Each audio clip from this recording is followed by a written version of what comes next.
Home, our only home, is a luminous jewel in the cold and dark. A singular miracle because it is alive.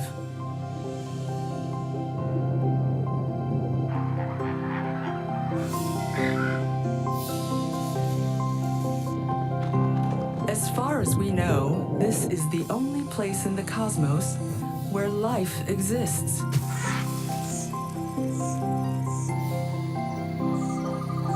Plants and animals interacted with oceans and continents, creating a world with a climate ideally suited for us. Over the eons, we were shaped by the living earth, and we have shaped it in return. Ingenious invention is our hallmark. There seemed no challenge we could not meet. We even reached for the stars.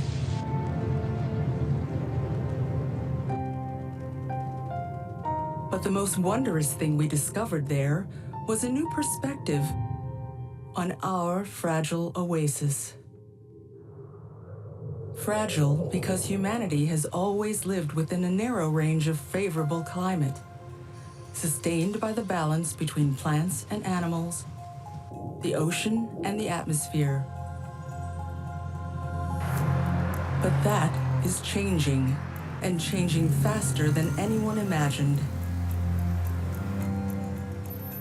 Burning fossil fuels is pumping carbon dioxide into our atmosphere so fast that the global temperature is rising faster than ever before. 1 million species could become extinct. The changing climate is tearing our world apart. Superstorms shatter lives, while rising seas invade our cities. Wildfires devour our homes and threaten the forested lungs of our planet. Drought and flood conspire to destroy our crops. These devastating disasters bring loss of life, famine, mass migration, even war. Can our civilization survive? Can we? But there's reason for hope. Nations around the globe have joined in the Paris Agreement and have begun the heroic effort needed to fight the climate crisis.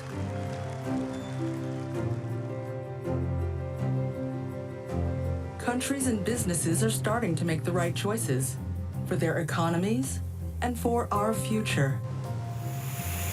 And wherever that work has begun, the United Nations Development Program is there to help. As part of the United Nations, UNDP is supporting governments, businesses, and communities to innovate and create a more prosperous and equitable world.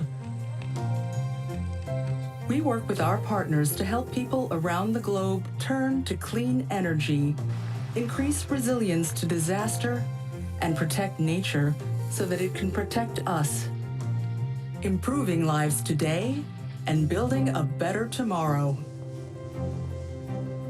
But these solutions must be scaled up. We need bolder, more urgent action, as our young people are demanding. All across the globe, youth movements are using social media to connect and organize. They are pleading with us to act now, before it is too late. Policymakers need to translate their commitments into actions because they have made commitments already, but they are not translating them into real actions in their countries. Those children who are 10 years old now will not live to see their grandchildren, and that is not okay. I want my children to live in a safe planet, basically. I feel like preparing for the events that might come in the future will be impactful now rather than later. We might as well take action now and not just make us proud, but save us. The young have the most to lose and remind us that we've no time to lose. At the United Nations, we believe we can build a healthier, sustainable world where people flourish and cultures thrive. But we must do it together, and we must do it now. We promise to do all we can to fight the climate crisis, to drive ambition, accelerate action, and mobilize change. At UNDP, we want to make sure all voices are heard and accelerate results through time-tested solutions and new cutting-edge technologies. In a clinic powered by solar energy with the help of UNDP, a new fragile life begins.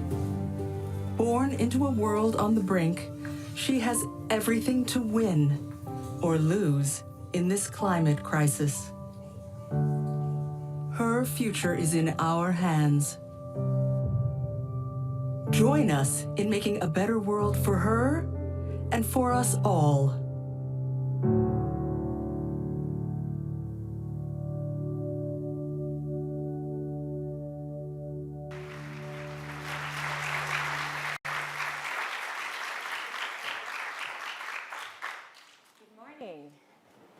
Your Excellencies, colleagues, and friends, it is my distinct pleasure to welcome you today to this flagship UNDP event,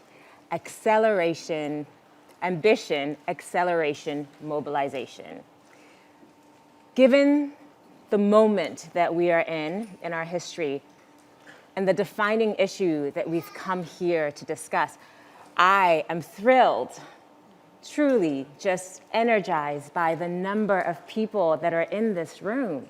We need every single one of you if we are going to win this race that we must win. We can and we must. To kick us off today, it is my great pleasure to welcome to the stage Her Excellency, Deputy Secretary General, Ms. Amina Mohammed.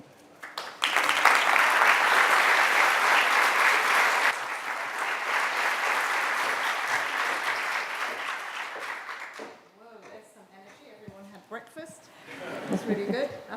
My brother and friend and the UNDP Administrator Achim Steiner, Excellencies, distinguished guests, and especially the young people in the audience, welcome. This is a great day for us as we meet to have a curtain raiser, I would say, for the Climate Action Summit, which is in a few days' time. On Monday, it leads off 5 days of different summits that we will have as leaders come around the world to New York to deliberate on their plans and to enhance climate pledges under the Paris Agreement. In other words, what are you actually stepping up to the plate for on climate action?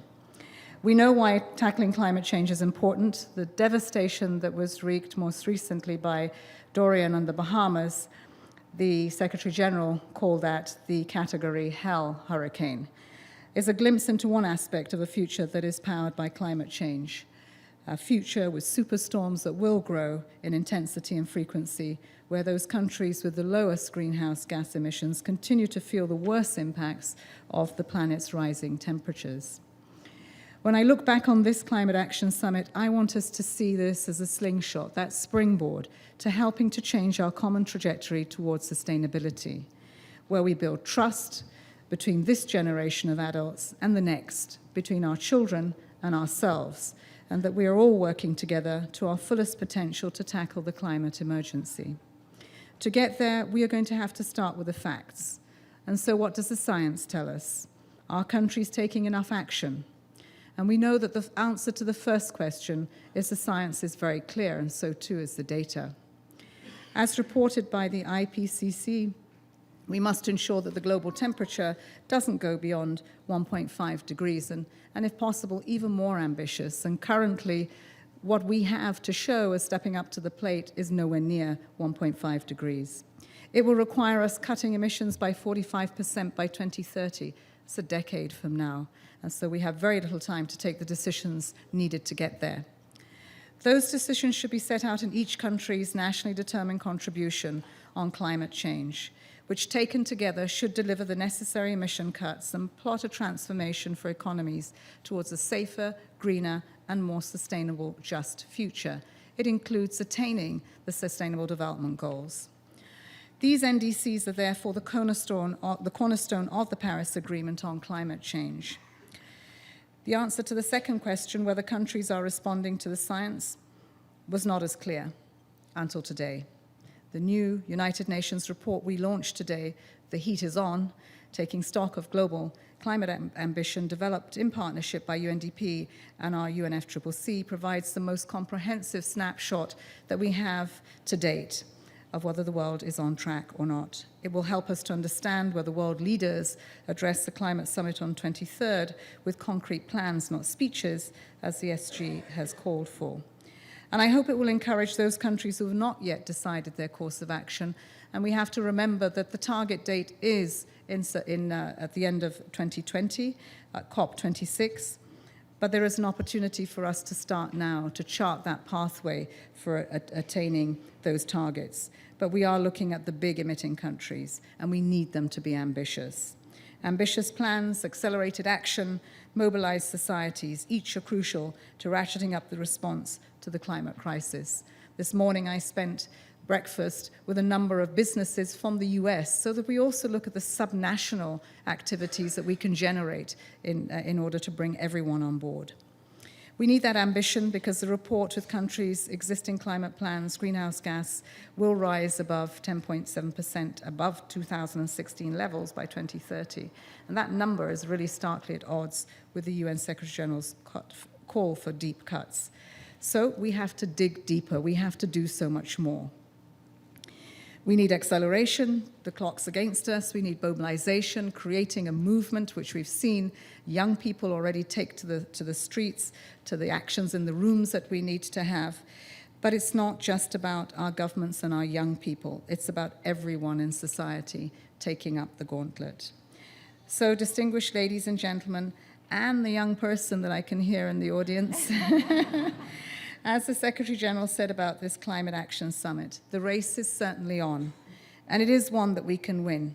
It doesn't look much like it now, but I hope that we can generate the beginning of turning and bending that curve towards the actions that we would like to see by 2020. Those targets must be met, and it is wonderful to have you here in the House to help us create that momentum, to create the energy and the actions that are needed to do so.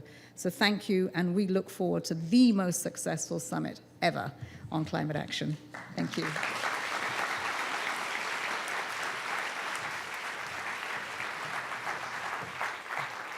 Thank you so much, Your Excellency. I have to say it's incredible to listen to you and to hear your expectations for the Climate Summit. We are all here because we believe in what the SG has set forth, and we are here to support, to innovate, and to mobilize. I love what you said about having ambitious plans and accelerated action and mobilizing young people, civil society, governments to get this work done. We can do it, but we all have to do it together. And to tell us more about that, it is my pleasure to call now to the stage UNDP Administrator Achim Steiner to give us an overlook on the report.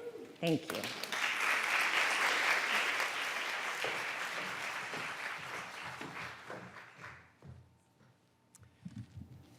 Deputy Secretary General, Excellencies, ladies and gentlemen, dear friends and youngest comrade and ally in the audience, where have you gone? I saw you somewhere here.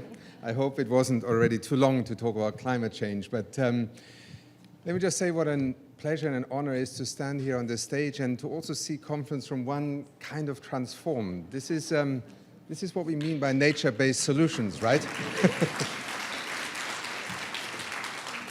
And let me congratulate all those who brought this event together today, because they had no money to spend, just great ambition and ideas to put before ourselves and the world in response to what the Secretary General, and now you also, Amina, this morning alluded to again. This week that lies ahead of us next week is a way of helping the world come together in this building through the Secretary General's call for a summit that is not about speeches any longer. It is about commitments to action. Ambition, acceleration, and mobilization are the three terms that we have chosen to try and focus our own attention in UNDP on how we can make our contribution not only greater, more effective, more meaningful, but also rise to the challenge of ambition. Much of what happens next week, much of what the world will be talking about, whether on strike on First Avenue, in Central Park, in capitals around the world, in front of schools and buildings and mayors' offices, and here in the corridors of the United Nations Secretariat, is essentially about ambition. The Secretary General has time and again said time is running out, and truly climate change, as no other issue in human history, has presented us with the need to act on a scale and a speed that is simply without precedent.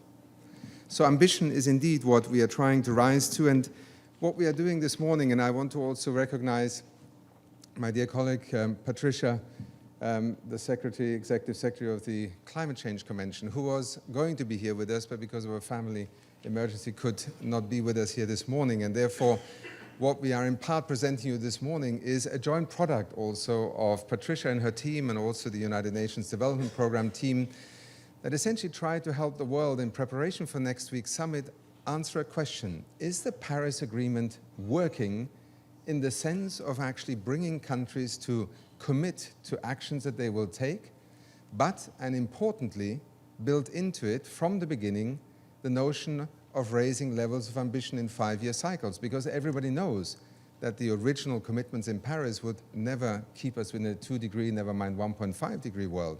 That's why continuous raising of ambition is built into the Paris Agreement. The report that we are presenting this morning to the world here, and that Patricia and I want to thank so many who have actually reported on this, The Heat is On, Taking Stock of Global Climate Ambition, presents a true picture of what is happening, and a picture that is very difficult to obtain through just national reporting. That is why we also came together, the Climate Secretariat and UNDP, with its offices, programs, and over 300 climate projects on the ground across the world in order to take the temperature. Are countries actually thinking about raising ambition? How are they taking their national climate strategies, the NDCs, forward? Are they planning to make commitments both in terms of 2020, 2030, 2050, the immediate, the medium term, the long term? What does the evidence tell us? Well, the first piece of good news, I would say, from the report is that many countries are actually practicing what they preached when they signed up to the Paris Agreement. They have national climate strategies. They are working on actually ratcheting them up. Right now, interesting enough, the leaders in the world, at least from the evidence that we collected here, seem to be those who are actually at the forefront of the impacts of climate change. Maybe not a surprise, but it actually says something very powerful. This is not theory. This is not something in the distant future. This is about survival. And that is why some of the most vulnerable nations, some of the most affected nations, many of the least developed countries, also small island developing states, are amongst the boldest in actually moving the ratchet up and raising their level of ambition. Many other countries are still looking at short-term action. Some of them are focusing more on their long-term commitments, and the evidence is, as always, complex, because some countries made remarkable commitments in Paris at the time. So should they be judged the same way in terms of ratcheting up ambition as those who made, let's say, very conservative commitments in Paris? Take a look at this. Here you will find interesting answers. Above all, what this is saying, over 70 countries are actually deeply committed already to doing the right thing right now, and that is what the Secretary General has called for, and they will be profiled on stage and throughout next week here as champions of acting on their responsibility and ability to act on climate change. Another 70 are considering raising their ambition. Now, this is our chance. This is why we come together in these events, because we want to raise both the political pressure, but also the sense of opportunity to act. And only 14 out of those over 70 countries that are still not quite clear on how they will increase their level of ambition have actually said, no, we are not really planning to do anything by 2020. So maybe those 14 will also realize that they are increasingly being left behind. And that is something that we obviously in the United Nations don't like at all for many reasons. And let's see if next week that number of 14 can shrink. So ambition. Ambition is the challenge of our generation. And it is an ambition that we can't always project onto others or onto the abstract of governments or the private sector. it is actually part of everyone's responsibility. And I think one of the great things next week, with so many young people in and around the United Nations and the climate topic, will be to see how many people are actually willing to take responsibility, one by one, each one of them contributing to this game-changing time we live in. Acceleration, the next part of our commitment. First of all, one of the things that we thought a lot and hard about in UNDP was how could we respond to the Secretary General's call that is essentially a call on all countries to do more. And yes, it is right and it is a great thing to call, but then many countries also say, but who is going to help us? Who is going to assist us? As one of the largest programs in the UN, the largest provider also of climate services already in the UN family, we took this challenge on board and we are announcing today as part of our climate promise, the UNDP promise on climate, that over the next 12 to 15 months, we will commit to support up to 100 developing countries in reviewing their nationally determined contributions, their national climate strategies, help them to assess where they have been able to move, help them to identify the potential for ratcheting up ambition, and walk by their side as they take their own leadership roles seriously. Part of this is also derived from the Heat is On report, because throughout this report, whether industrialized, developing small countries or least developed countries, the challenge of financing these enormous transitions came out of every single conversation we had. So we are committing today over $25 million in short-term capital that we are injecting in our ability to walk alongside these countries and also as part of the NDC partnership and many others who are supporting developing countries in having at least the means and possibilities by which to rethink their own future strategy on climate change. And to do so very much embedded in what UNDP was born to do, which is to not only address single issues, but always focus on how can you solve a climate challenge by making it a sustainable development opportunity. And you will hear more about that as we go on. But it is not only about how we help others. I also asked our team to think about how do we walk the talk ourselves. Just because we are a United Nations agency, because we think we are doing the right thing, and we are helping to have countries and businesses and communities across the world reduce their emissions footprint. So we could argue, well, that's the net benefit of UNDP. No, it's not enough anymore. Every single organization must ask itself, what is it actually doing to prove that it is not only pointing at others and asking them to do something, but is taking the challenge on itself. So our UNDP Climate Promise today is also the promise to reduce our own emissions footprint in the next 6 years by 25% and by the year 2030 by 50%. And let me be very honest, just as the Danish Prime Minister with whom I was yesterday in Copenhagen said, we have no idea how on earth we're going to do this. And actually, credit to Denmark, they have now committed to a 70% emissions reduction. So we're not even at the top of the ladder here. But for an organization like ours, it is an immense challenge to deliver a 50% emissions reduction by the year 2030. But nothing less, I think, should define our own level of ambition. And so in the context of today's UNDP Climate Promise and that term ambition, that is what we are committing to, and acceleration.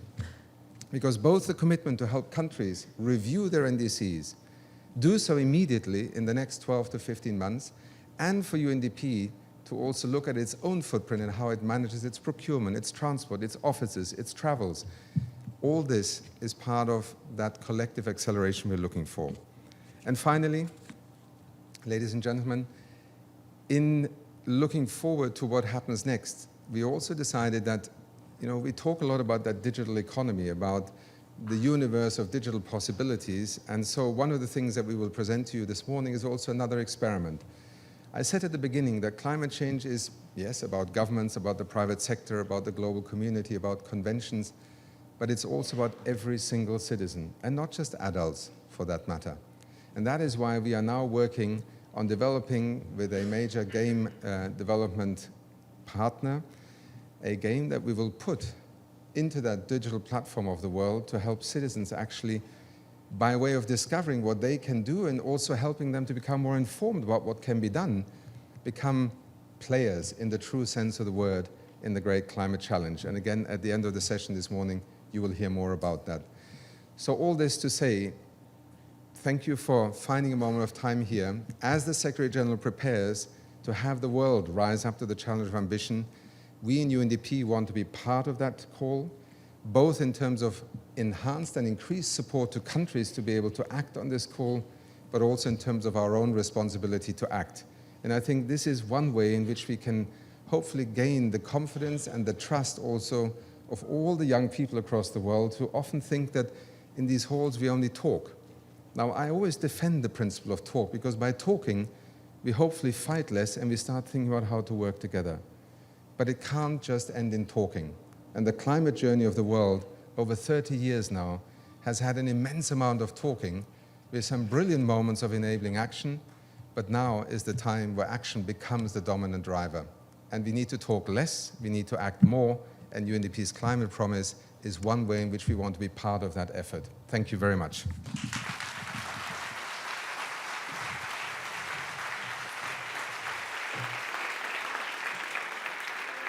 Thank you so much, Achim. I really, you spoke to the heart of this report. And there's so much information in there that is incredibly important to have. It's also important to note that the report, it gives you an indication of where we are, but also provides us with the opportunity. It shows us that there is an opportunity to do endlessly more. And we have the tools to be able to do that. We have examples of people that are accelerating action on this. As a person who lives on this planet, I am very thrilled that UNDP and UNFCCC are on the case. I trust that their work is truly committed to the heart of this and really focused on bringing in as many of the coalitions that can help us to get to where we need to as soon as possible. Now, Achim spoke a little bit about the 3 pillars of UNDP's Climate Promise: ambition, acceleration, and mobilization. Let's start off with the first pillar, ambition. Today, UNDP and UNFCCC, the UN Climate Change, are launching the most detailed review to date of how ambitious countries have been since signing the Paris Agreement, the blueprint for how the world can start moving to a zero carbon future. Patricia, unfortunately, could not be here due to a personal situation. But we have with us here Adrienne Deneuve, Deputy Director of the Bureau of Policy and Program at UNDP, to share the main findings of this report with us. Adrienne, please.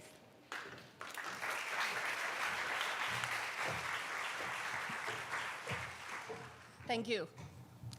Good morning, distinguished delegates, current and future climate champions.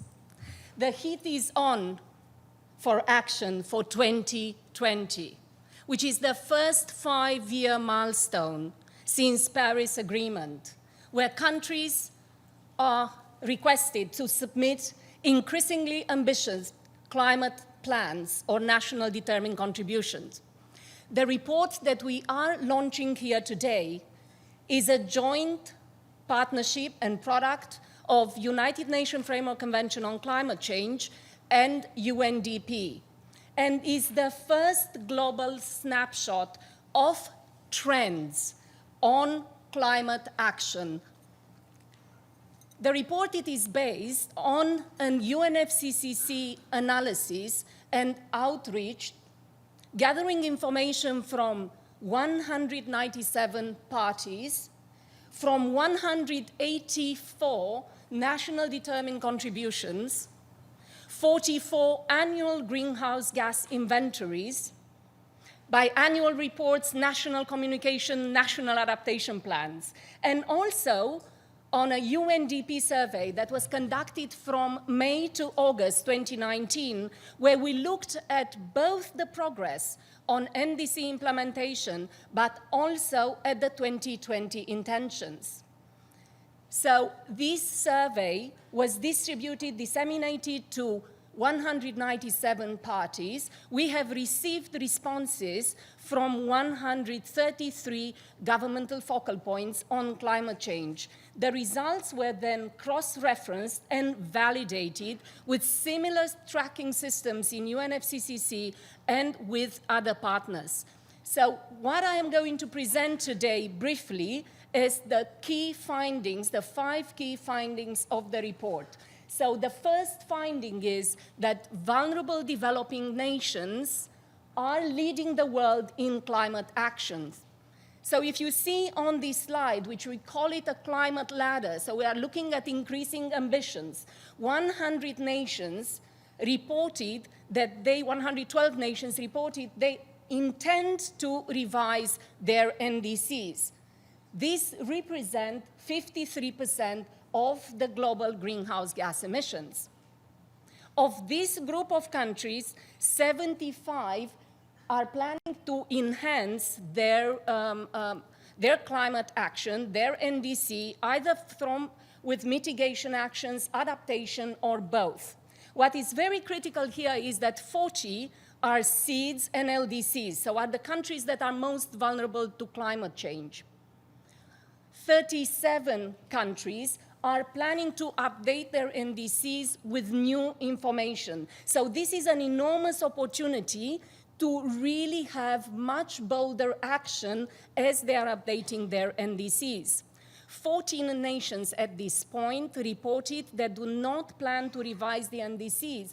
And as Achim Steiner said before, this might be because in 2015, their ambition was quite high, and it's difficult now to see how can they be more ambitious in 5 years. But they're also developing nations. They cited that the lack of finance might be the main obstacle for the NDC ambition. 71 are also unclear at this point on how they are going to approach their NDCs, and we really hope that the Secretary General Climate Summit will provide that trigger and that slingshot from now to 2020 to have more and more climate leaders. The second key finding of the report is that developed nations are focusing on longer-term carbon neutrality goals or long-term strategies. So what you see on this slide is that 100 nations currently are working on long-term goals for net zero greenhouse gas emissions by 2050. Of these, 18 are the G20 countries, of the ones that are really either planning to submit are in the process of submitting their NDC or their long-term strategies, and 12 are already submitted and their long-term strategies are published. 31 countries reported that do not intend to submit long-term strategies, but 44 are now planning to develop these long-term strategies. The next key finding 3, is that climate action is inseparable from sustainable development goals.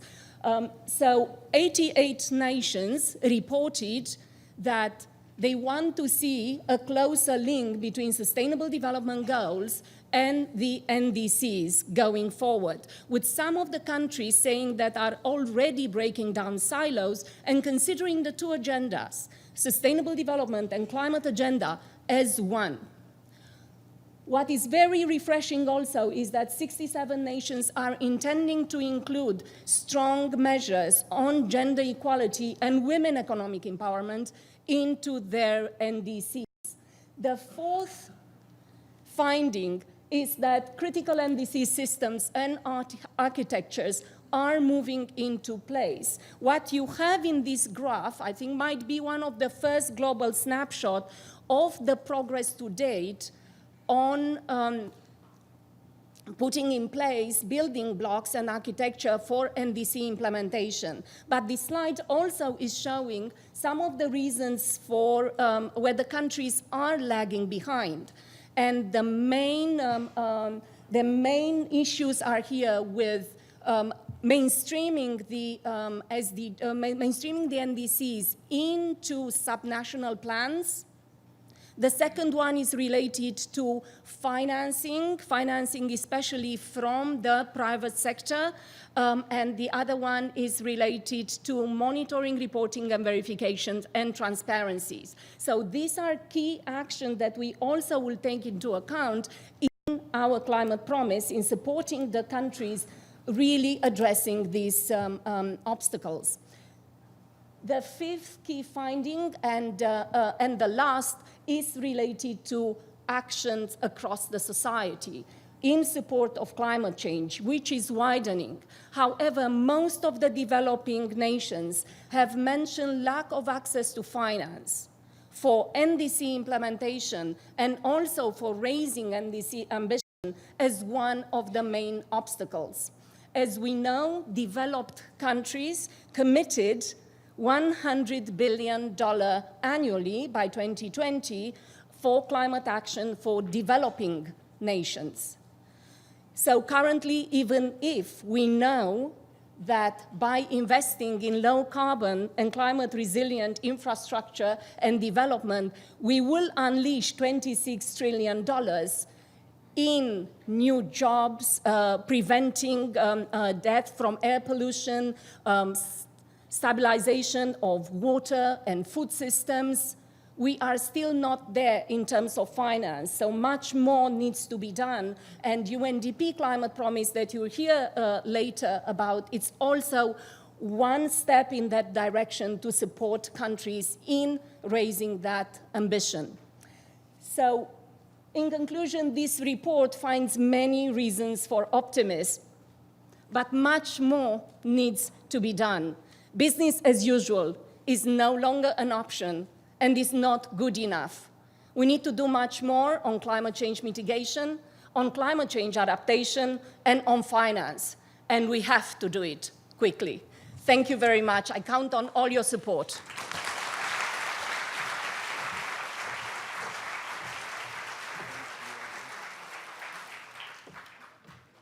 Wow. Thank you so much, Adrienne, for that riveting look at the report.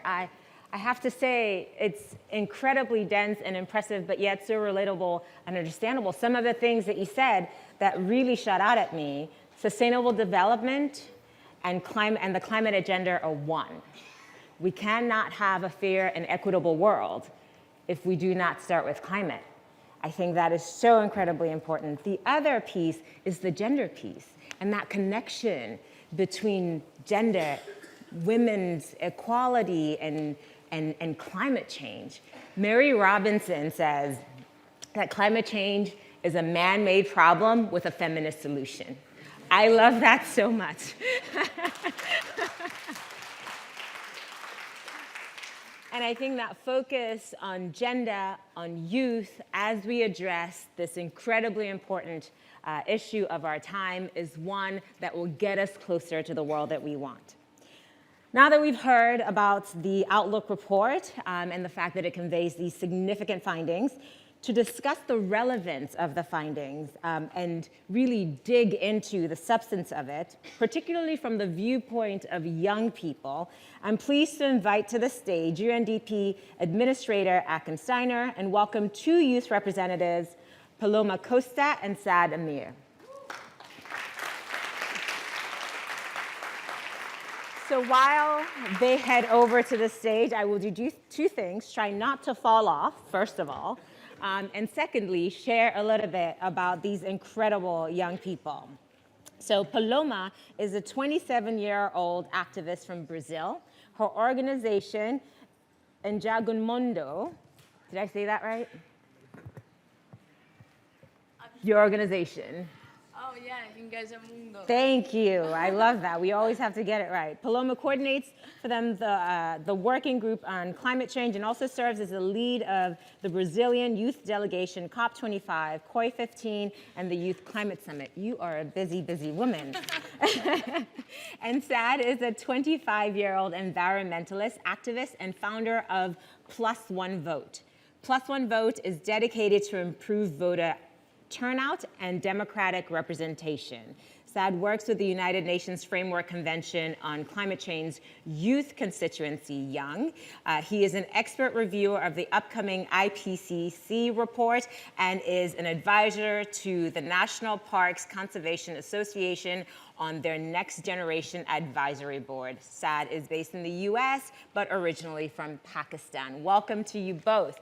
And I just have to say that I am thrilled that my bio is no longer introduced by my age. So Good on you for still keeping that up. I love it. You know, this conversation is about you. And I love that we're turning our attention here to young people. And frankly, you know, you're the ones that will bear the brunt of this if we are unable to get our act together and really mobilize to address the climate crises. The activism of millions of young people across the globe has impressed upon the world the urgency of this issue and the fact that we need urgent action now. Now, I'm excited to dive into this conversation with you, but before that, Achim, I would love to turn to you to share the significance of this report and help us set the stage for the Climate Action Summit. Well, let me begin by saying I would actually prefer to call this more a kind of taking of the temperature, because reports always sound very definitive. Nothing about climate action at the moment, unfortunately, is definitive, except one thing, that a time window somewhere in the next 10 to 15 years is the point of no return. Everything else is incredibly complex, is moving so fast. And I think what the heat is on is trying to allow us is to get a glimpse. Now, this report, in typical fashion, can be read in two ways. There will be those who will pick it up and say, oh, half the world is not committed to raising its ambition level, everything is lost, this is all hopeless. I would caution you, because yes, that's the, you know, kind of media headline temptation. But what I find more intriguing in this report is, first of all, that so many countries in such a short period of time have actually taken the Paris Agreement and their voluntary commitments and really started working on them. So the good news is half the world's population is already engaged in proactive transformation of their economies. And that is something that we need to understand. I mean, is it a reason to celebrate and sit back? Absolutely not. But is it something to celebrate, to make people also, and I would love you two to comment on this, to get some sense of hope out of what we're trying to construct in these difficult processes? The second amazing piece of news is that those who, you know, we often refer to as having contributed the least to the problem are actually the ones who are exerting sometimes the greatest relative efforts of changing course. And talk about leadership. How much do we celebrate these prime ministers, ministers, youth leaders, business leaders who are actually saying we don't know how we're going to do it, but we're actually committed to making it happen because we take that responsibility. And so, to me, the heat is on, is about the world better understanding who is part of taking responsibility and who is abdicating responsibility. And above all, for people such as yourselves who, you know, are activists on climate change, but you're not only activists on climate change. You are leaders in your community. You are people who produce, consume, think, eat, to also realize that climate change is the issue of our time, embedded in a larger reality, which is there are poor people, there are rich people, small countries, large countries. We need to make a community come together, and that's what the United Nations is also about. So this report is deliberately also pointing the finger at why we need a United Nations as a platform to actually be able to move forward. Well, I'm so glad you brought up the need for coordination between the United Nations and young people. So a year ago, the UN launched Youth 2030, the UN Youth Strategy. And its focus was to reset and reorient the United Nations work with and for young people. Because we know that if we are to achieve our goals on sustainable development, on climate action, et cetera, we need coordination with young people. Now, Paloma, I'm going to turn to you first. On the issue of climate change, why do you think young people are key actors, allies for raising climate ambition and for acceleration and mobilization? Hello, thank you. It's working. Okay, so I think we are the ones in these positions because we are leading all over the world a lot of actions that we do in so many stages. Me, myself, for example, I have like my own collective on bicycle activists that we go on communities, indigenous communities mostly, to document how they are being impacted and what they are doing to adapt it. We also created in Engajamundo, the other organization, our own program on climate education.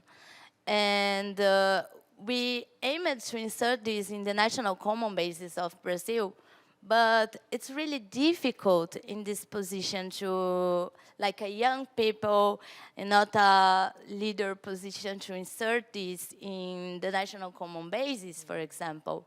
So I think the whole we do is that we are in the front lines doing things that we believe that are the path and the ways that we should be doing. And when I have these opportunities to be here talking with all these people that get me so impressed with all the knowledges, I just keep thinking, how far are everyone here from the front lines? Because we are there. We are facing the problems. Like, Brazil is the champion on killing environmental defenders, but from my perspective, I cannot see another thing that I can do than defend the environment. Otherwise, anyone here will be here soon, so what can I do? I have to be there doing, and it's what I do. I love that, and we are so, so honored that you do it. Thank you, thank you, thank you. Chad, if I may pose the same question to you about what alliance with young people means when it comes to mobilizing action on climate change. You know, so I read through this report, and it's astonishing to me that we are still, our commitments from the beginning were below the ambitions of where they needed to be for us to actually be able to address this climate problem. The reality that this was the vision from our world leaders, the reality that this was what we were proposing, this thing that is kind of mediocre, that's just not cutting it. And so for me, I took this as inspiration, because if we don't act on climate, the consequences are going to be dire. And so I founded my organization, Plus One Vote, which is located right here, based in the United States. And it's all about increasing representation in our democracy. The reality is that in the United States, we need to vote on climate. If we don't vote on climate, if we don't have representatives, if we don't have leaders who have the courage, the compassion, and the conviction to take the action necessary, the actions outlined by the people in this room, then there is not going to be change. And the reality is that our house is on fire, and we need to take action before it burns down. Thank you. Thank you so much for that. Thank you for that. Thank you. You know, it's inspiring to watch the both of you at your age, to see what you've done and how you're not only doing the hard work on the ground, but you're also inspiring and supporting others to do the same.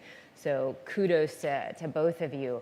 I really love kind of staying on this point of why young people are so important to this. Achim, if I could throw that back to you and talk about mobilization. You know, there's, from Sad, we heard, you know, ambition needs to be accelerated, and we need to figure out how to do more and do it faster. How do young people help get us there? Well, let me speak in a very personal way. I actually get inspired by what you do. I mean, you know, I met Alexandra, who is our resident Fridays for Future protester or voice outside the United Nations. I've met many students across the world. And, you know, part of what we're presenting here today is a tribute to the young people who have put the heat on us. And I thank them for it, because I think it always reminds me that, you know, part of becoming an adult is that you begin to rationalize all the time why you don't try and do something, because it's difficult, it's impossible, we can't solve it easily. And it's something that I discover every time when I address young people. I find such a willingness to simply look at what needs to be done and not be intimidated by all the reasons why you shouldn't try it. So my first point is simply a tribute to all the young people. Thank you for standing up. Thank you for being impatient, and thank you for also putting the spotlight on where we are failing. All of these are legitimate. They are needed, and we can see how they are capturing the imagination of the world. On the dark side of that story is the tragedy of environmental defenders. It is the tragedy of missed opportunity. It is the age of responsibility in some of our political capitals also, that I think, is now becoming really the topic where, Saad, you are working on, which is, at the end of the day, we don't have a world government, and those who want to portray the United Nations as the world government, you know, it's so far from the truth. This is a United Nations in which each sovereign nation comes together voluntarily, and sovereignty defines the willingness to work together. It's at the national level where citizens decide what governments they want and what they want their governments to do. Our role has been in the United Nations to empower informed choices, whether it is through the science over 30 years, whether it is with the Climate Convention that allowed countries to see that they needed each other to succeed, and whether it is today when the Secretary General calls a climate summit and young people are right inside the hall. And you know, there are some countries that still consider the United Nations building here as simply a place where governments speak. And I think your presence here is also a reminder, no, what the Secretary General is doing next week is connecting that conversation inside the United Nations in the name of we the peoples with the people out on the streets. So to some who feel uncomfortable about the fact that there will be a strike and a protest on the streets, and that is almost a contradiction to what we are doing inside this hall, I say to all of you, stop spending time on pointing at the other as being responsible for failure. Look at how you can build alliances, because what we are doing in here is in part a product of what you're doing out there, and vice versa. Let's be honest about that. Brilliant. I love it. I love it. I love it. That, I love that so much. And I love the fact that all three of you, and may I call you a young person as well, because you are echoing. At this point, you know, it's like the ideas, the mentality, the way that we need to approach this issue, the way young people see it and the way they're mobilizing, it seems to be the same way you see it, and seems to be the importance that you're putting on this issue as well. So that is thrilling, absolutely thrilling to hear. The report showed that some of the most vulnerable nations are leading on this. And there was a particular sentence that was fantastic when I read it that says that they recognize that although the challenge is enormous, it is not insurmountable. And that is something that we all need to take away from this. Knowing that, right, and it feels like your entire work around climate and your entire life built in this movement is based in that, understanding the enormity of the challenge, but also knowing that it's not insurmountable. With that in mind, what are your expectations, aspirations for the Climate Summit on Monday? Okay. For the Climate Summit, I'm really, really wishing that we definitely declare climate emergency all over the world, and that we really get ambitious. You know, I come from Brazil, and everyone is aware about the Amazon fire, and I see the Amazon burning, but I don't see a lot of work and efforts to end it. So on the Climate Action Summit, I really want this effort on declaring climate emergency of when governments work together to be ambitious and working mostly, and this is the most important thing, directly with people on the front lines and indigenous people. That's why I'm using the earrings. Because I want to remind everyone that these people are the ones facing, these peoples are the ones knowing what should be done. So I want in the Climate Action Summit that they be recognized, that they be part of the decision-making process, and that we take like bold actions like they are doing and like we, the youth, are doing in the streets, shelling out what are our demands. That's what I want to see there. Good. I love it. Thank you. Sam? You know, in my entire lifetime, there has been no concrete action from the United States on this climate crisis. Administration after administration, Congress after Congress, what have we done? We have continued to exacerbate this crisis, and we have continued to lead the world in polluting. And so what this climate summit does is it presents the chance for the international community to come together in a meaningful way, in a way that puts the nations, that puts the indigenous, that puts the disenfranchised, the underrepresented minorities at the forefront, that looks at those that are most vulnerable and prioritizes them in this global effort in a way that we can all fundamentally make a difference. And so to me, this Climate Action Summit is the chance to do that. It's also the chance to have another summit where nothing happens. And I would be so heartbroken if that is what the result of this was. And let me say, because this is important, just because we're making plans does not mean action cannot start now. We need to take action now.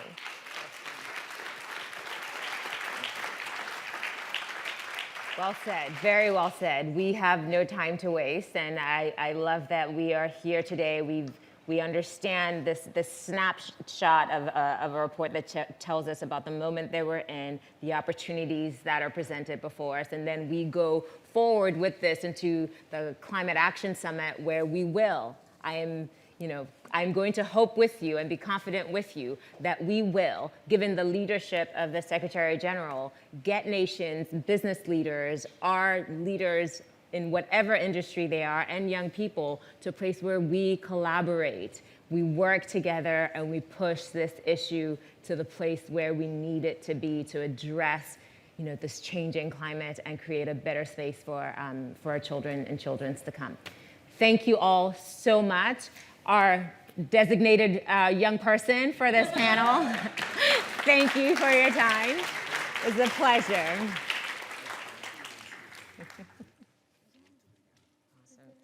So that conversation really got me going, and it got us set up for the next section of our discussion today, acceleration, which is the second pillar of UNDP's Climate Promise. Just 1 week ago, actor and UNDP Goodwill Ambassador Nicolai Castelwaldo returned from a fact-finding mission in Peru on climate change. I was just gonna keep talking and pretend that they weren't back there doing things. Come on, who laughed? I was going to just pretend like they're not there having a good old time. I kind of feel bad that they didn't invite me to come and sit and keep talking, because I thought we were vibing a lot, but it's okay. I'll continue doing my job. So as I was saying, just a week ago, actor and UNDP Goodwill Ambassador Nicolai Castelwaldo returned from a fact-finding mission in Peru on climate change. What he saw firsthand is that the challenges that we are facing on climate change are inextricably linked to those of poverty and inequality. We've heard that here so many times already today. SDGs, climate action, they go hand in hand.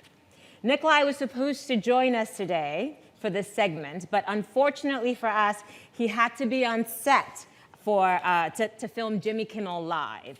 Now, although we miss him and we wish him all the best on the show, I'd like to ask you actually to please tune in to Jimmy Kimmel tomorrow night, where Nicolai will share some of his impressions from Peru and talk about how we all need to raise our climate ambition.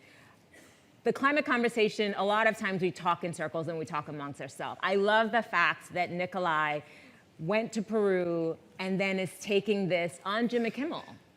There is a segment of the population that we need to talk to about this. And if we don't get out of our little circles, we're not going to be able to reach them. So grateful for Nicolai for paying attention to this. And I know there is some disappointment because so many of you were here waiting for your Kingslayer fix.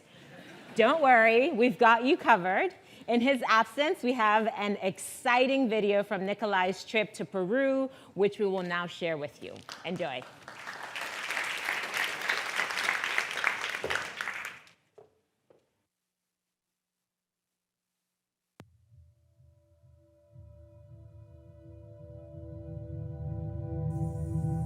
I saw those images of the Amazon on fire, and I think, like everyone else, I felt shocked, powerless, angry.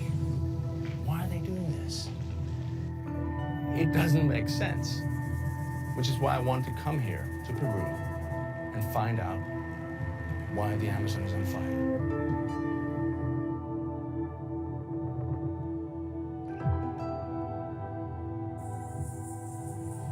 La Amazonía no es solo bosque, no es solo animales y en este caso plantas. Hay gente. Por lo tanto, conservar tu casa, que es el bosque, significa salvaguardar realmente el futuro de tu generación.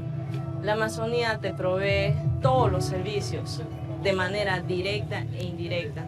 Y eso es algo que se debe ponderar y hacer visibilizar a todos a nivel mundial.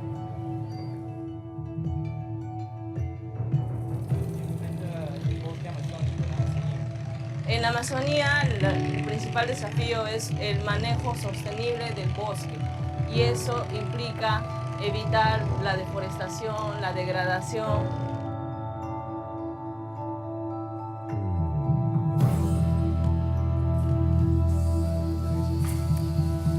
How old is this tree? Entre 250 a 200 años. Wow. How recent is this deforestation? Ahora mismo, recién, 2-3 días. No hace mucho. Recién han empezado con eso. It's just días? Wow, it's just now. Sí. Basically to create farmland. Sí.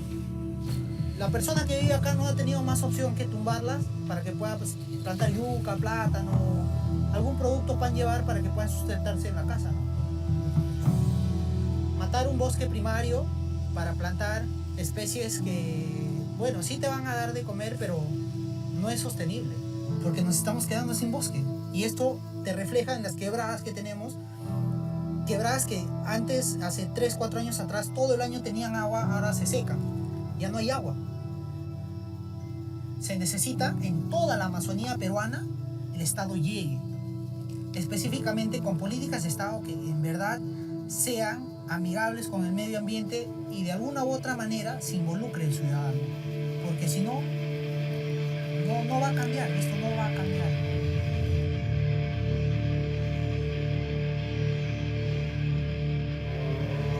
Have you guys experienced any change in the normal weather patterns over the last 20 years? Se ha cambiado totalmente y cuando cambian las estaciones, entonces también nosotros nos vemos afectados. La sequía se está notando, no era como en los años 80, en los años 70, había abundante agua, el caudal de los ríos había. Hoy se ve la escasez de agua, porque a veces estamos programando hacer una chacra integral para sembrar maíz, el plátano, la yuca, pero en ese día o en esos meses no tenemos lluvia. Entonces sí nos está afectando, sí es notorio. So the burning of the Amazon, the deforestation, what I find is that it's incredibly complex, but at the core is social inequality.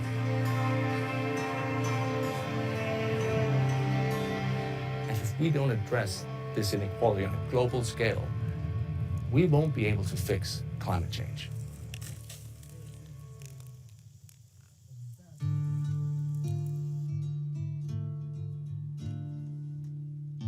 Those lands that you can see there are part of this conservation area. We have 3 friends that they bought lands just for conservation too. So we create a net. How many acres in all? Around 2,000 hectares. Oh, yeah. That's big. In a cloud forest, we collect the water from rain and from clouds. Yeah. The clouds are condensed on the trees. All these little drops flows down to the soil and is collected and filtered like this. How much water can it hold? 7 times the weight. So if we take like this and smash it like, Oh yeah. and it's dry season. We are in the middle of the dry season. So This is the dry season, exactly. yeah. Wow. We continue having water here. I mean, it's so impressive and it's so beautiful. In the bigger picture, you have a lot of farmers, and what they do is they just get by. You need farming. Yeah, we need it. Is there a way to have a different practice of farming? Part of our idea is just to be an example that you can work with another alternative activity. We have different practices like agroforestry. You know, that you have forest plus agriculture inside. In Peru, we need a lot of this. It's okay. Perfect.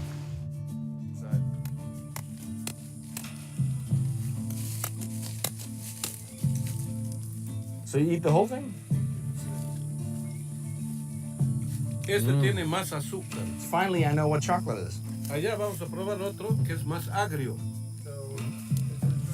So could one argue that this kind of farming eliminates the need for deforestation? Este modelo de manejo agroforestal está basado para estabilizar al agricultor y no ser una presión más al bosque, a incrementar más áreas. Esto nos ayuda a que el productor se estabilice en un área determinada, así como esto, y desarrolla todas sus actividades productivas, generando una economía para toda su familia. It's really good. It's really sweet, tasty. And then, you know, I'm apparently not supposed to eat the nut, but that's tasty too. Just tastes nothing like chocolate though. What's amazing is that this little facility supports 55 farmers. That's 55 families, and it's sustainable. So how does the future look for the Amazonia? Ya no teniendo acciones reactivas, sino que la población misma encuentre una oportunidad en las áreas naturales protegidas, que sean ellos no solo los protectores, sino que valoren las oportunidades que les da sus recursos, el bosque, su área natural protegida. Cuando ellos se empoderen, se vuelven gestores. Si ellos se apropian de esa idea, creo que la gestión realmente se va a volver cogestión total. It's complex. It's not easy. But the good thing is there's hope. We have the resources. We have the technology. We just need to do it. We need to come together as individuals, as communities, as nations. And if we do that, we can solve this problem.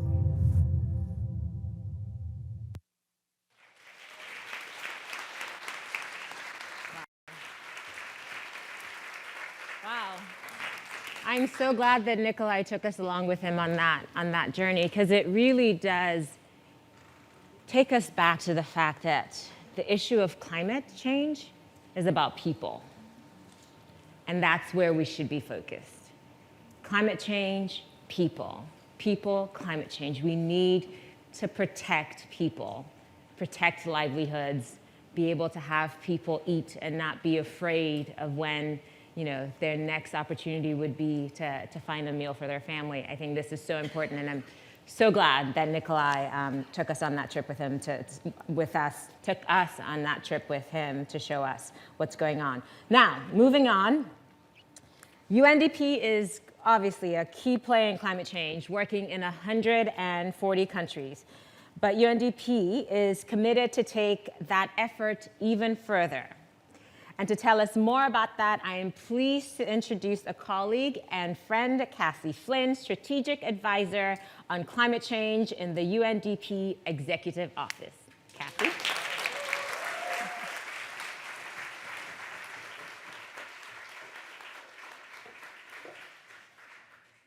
Thank you so much. It is such a pleasure to be here today. Excellencies, ladies and gentlemen, and dear friends. I hope you can hear me. Instead of the mic or the mic, I just decided to use the mic. So I hope that's okay. As we heard this morning from the Deputy Secretary General and from the youth on the stage and from Nikolai in his adventure in Peru, the time is now for action. This is the moment that we have to address the climate challenge. And so UNDP, led by the vision of our administrator, has rolled up our sleeves, and we've decided to make a pledge today to help countries to safeguard the 2030 agenda and to take bold climate action. Now, I don't have to tell everyone in this room about the science. We know it's clear, and we know it's telling us that within the next few years, we must take bold action if we are to meet the goals of the Paris Agreement. And at the same time, it is a moment of incredible opportunity that with these nationally determined contributions, we can collectively chart a brand new pathway that helps us to meet those goals. And so at UNDP, we have put together a promise to help 100 countries enhance their nationally determined contributions by 2020. Online can't hear me.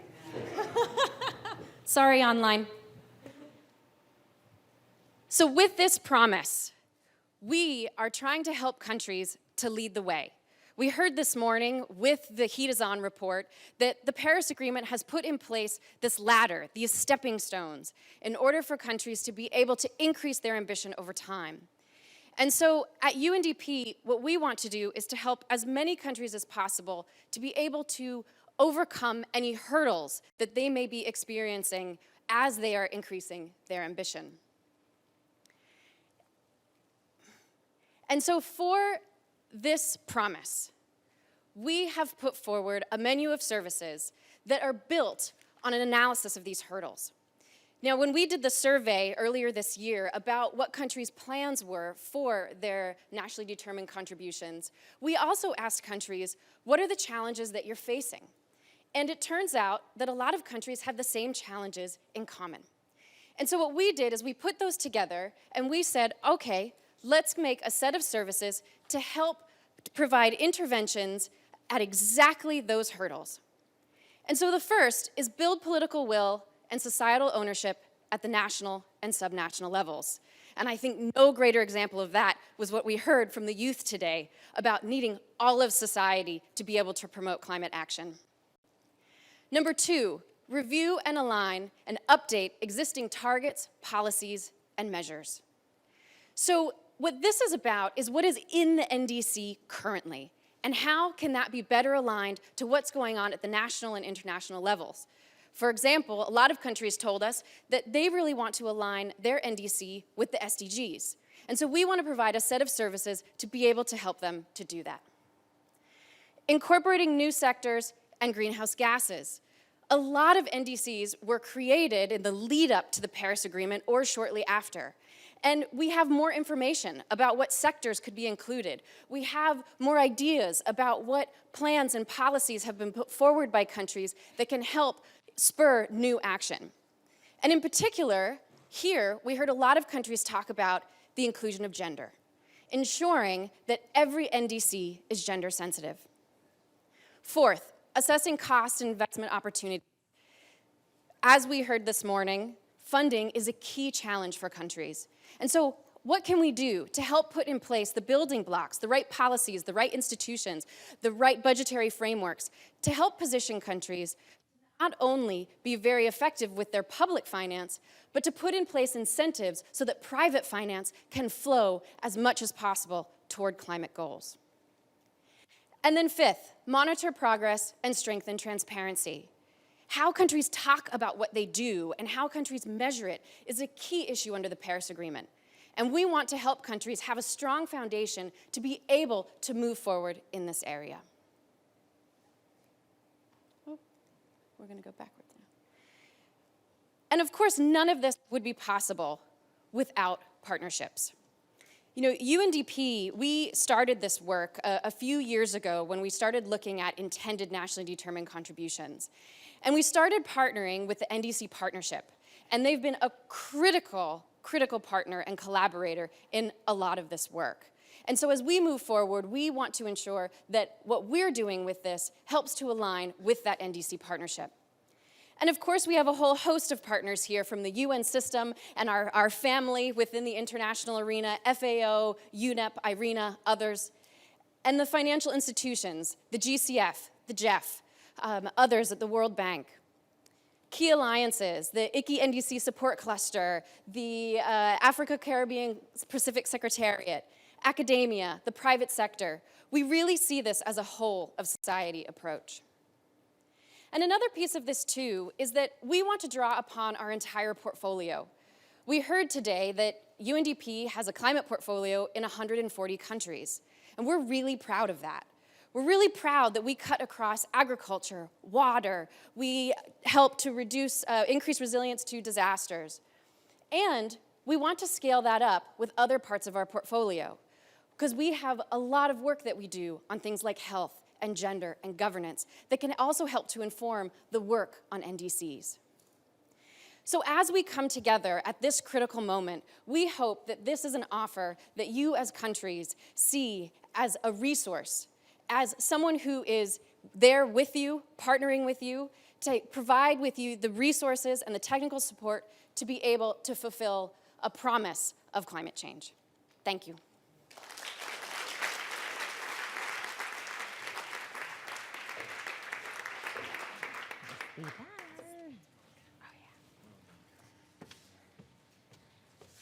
Thank you so much, Cassie, for that. It is thrilling to see UNDP stepping up its commitment to set up countries for success, to set up nations that are willing to do the hard work but need the support and the resources to set them up for success by providing them those resources to keep going. UNDP is fully committed to its part in accelerating climate action. To discuss the critical importance of acceleration, the administrator will engage in a dialogue with some key partners, hearing about their experiences and perspectives on how to drive climate action globally and locally. Achim, please come to the stage.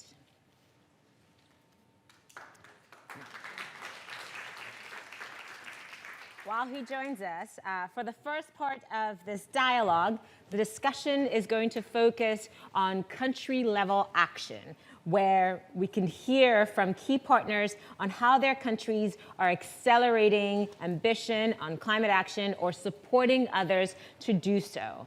I am so pleased to invite to the stage His Excellency, Mr. Olof Skog, Permanent Representative of Sweden to the United Nations.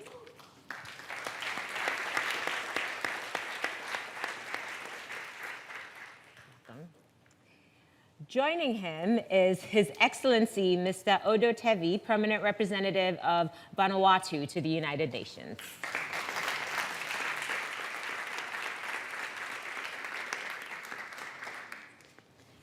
So this is going to be a really exciting front lines look at what's happening in countries. This discussion is going to be absolutely fascinating, so I'm going to step off the stage and hand it over to you.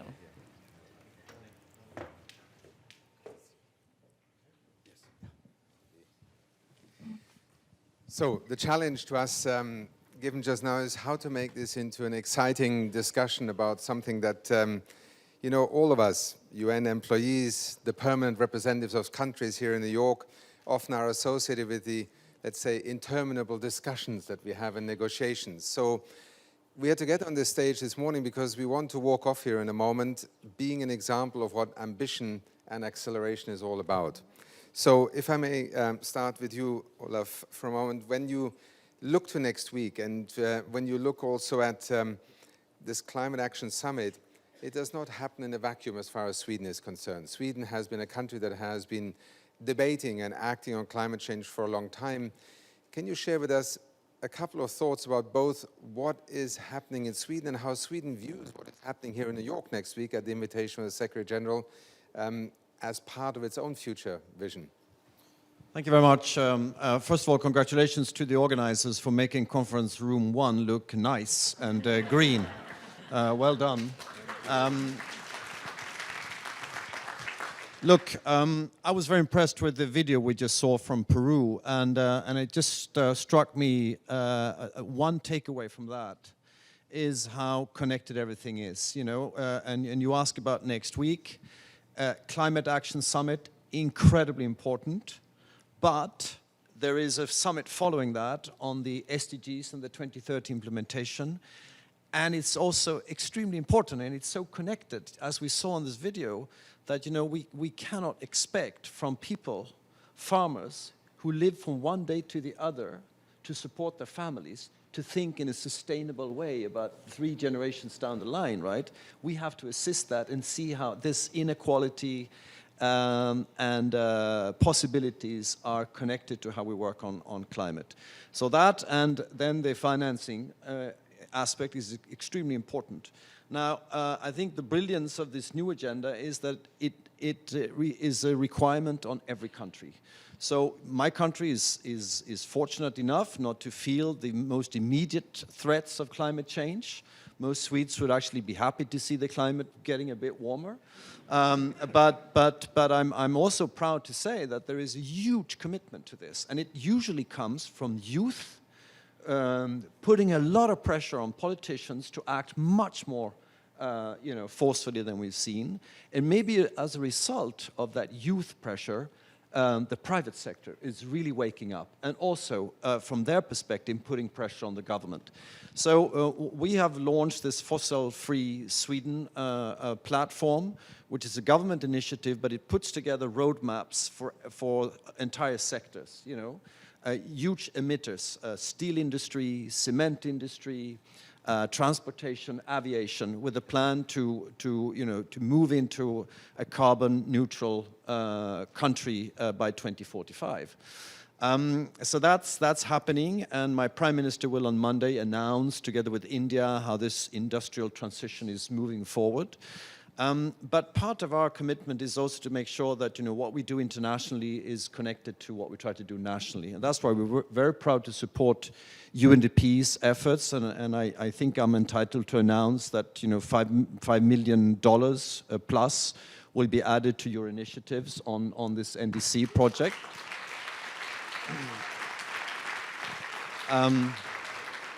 But I'm not entitled today to preempt what my Prime Minister and others will announce. Very ambitious, very, I think, smart contributions to the Green Climate Fund, etc. So that's for Monday. Thank you so much, Olaf, and I'm glad that you're not preempting your Prime Minister, because we need you here, and that would probably shorten your lifespan if you took the stage. But thank you for that contribution you just announced, and to me it is precisely what I also discussed with our team at the time. Good things come to those who lead and actually are willing to put themselves also on the line. And I said, when UNDP made this climate promise, we didn't ask a single country to come forward and say, look, we'll do this if you sign the check. We went and looked for every single dollar we could find in the organization and made the commitment to lead.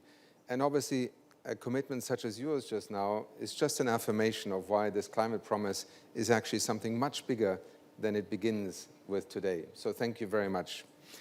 Ambassador Tevi, you heard the Swedish ambassador just refer to the SDG summit. In fact, there is another summit, the Samoan Pathways Summit, that is also happening next week.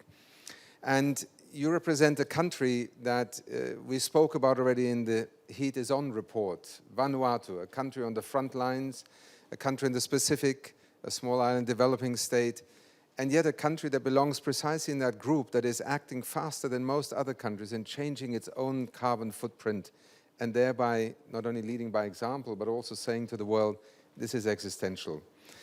Can I ask you for a moment, what is your expectation of what will happen next after the climate action? How, from a Vanuatu perspective, does it look when the world comes together in New York and speaks about something that truly is about the future survival of your country, and where often you are already doing more than some others do to address this phenomenon? So thank you for being here this morning, and very much in the spirit also of connecting the Climate Action Summit of the SG with the SDGs and the Samoan Pathway, because the Samoan Pathway in itself is a way of integrating climate change with economy, with jobs, with many of the aspects that define the development future of Vanuatu. Thank you. Well, thank you, Administrator, and let me also join my colleague by thanking the organizers. And I think I find this, the discussions this morning very interesting. Well, let me just advertise my country. I'm sure not many of you know where my country is. My country is in the South Pacific. It's between Australia and Fiji, and a French territory called New Caledonia. That's where my country is situated. And we are, according to the United Nations, the most vulnerable country in the world, because we're in the Ring of Fire, and we are also a country situated on the cyclone belt. So we are vulnerable. So this is our biggest challenge. So climate change poses an existential threat for us. Though we are mountainous, but we also have some islands that are sinking, very small islands that are sinking. So people are moving to the mainlands, which are more mountainous. So climate change, we take it seriously. We take it seriously, and as a SEEDS group, climate change is our existential threat.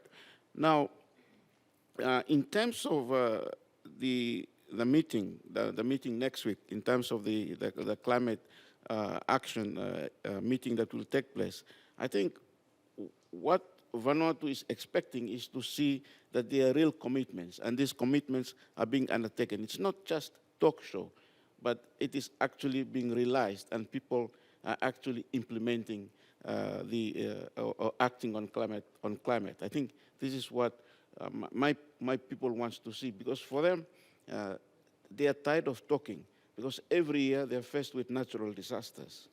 So this is something that we really want to see. Is there's action on climate change, there's action on cutting greenhouse gases, and there's also financing that is available for adaptation and also building resilience of the economy or the community that where we come from. So I think this is our expectation. And like you said, we have the SDGs that we'll be discussing, the financing, the Samoa pathway, and also the climate event. And these are all interrelated or interconnected. So I think this is very important. So there is a common thread.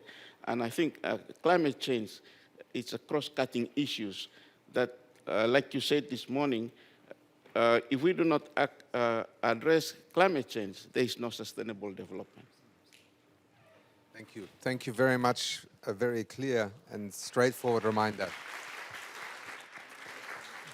Perhaps to those out there in the world following online, the Samoan Pathway refers to an agenda that small island developing states developed under the auspice of the United Nations to address that specific challenge of being an island state and having to survive in the world of the 21st century, where too much of what happens in the rest of the world, very little attention is paid to the people of your country and that of many other states. And again, I want to say that in UNDP, I must say I'm proud to lead an organization that is very much committed to actually working with small island developing states, not because they are the most important on the global political stage, but because they deserve the same attention as every other country on the principle of what the United Nations stands for.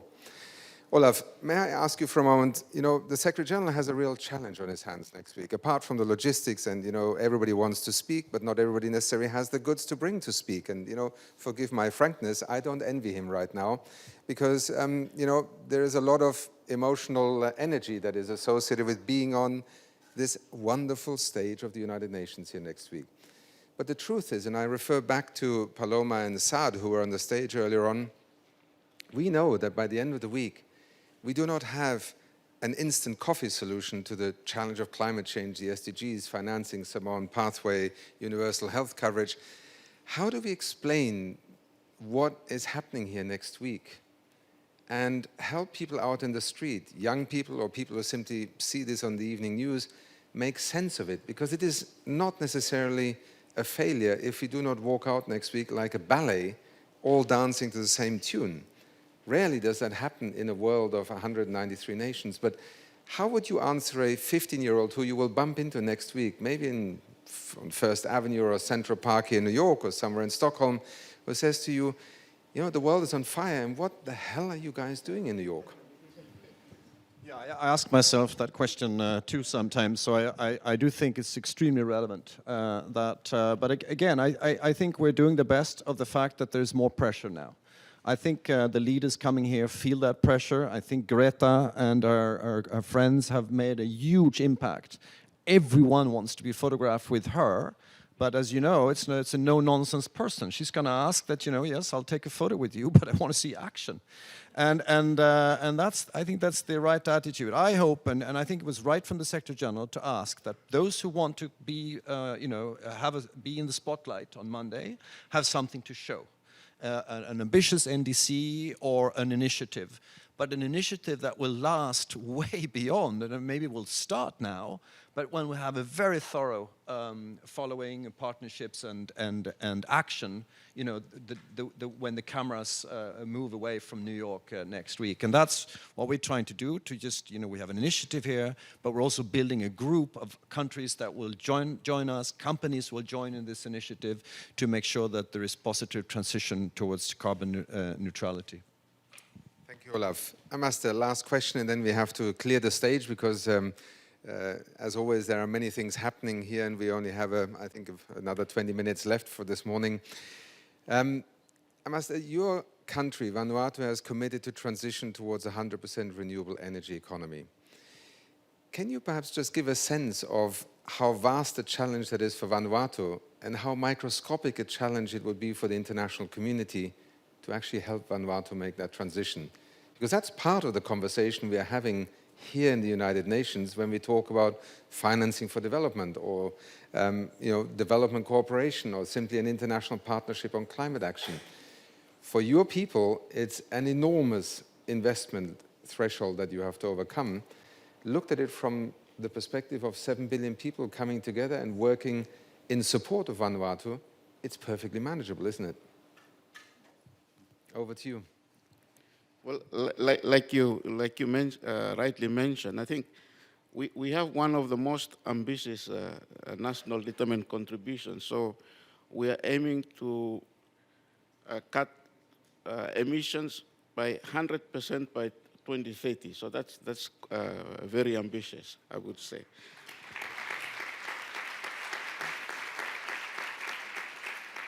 And I think that the reason for this is because we have no choice.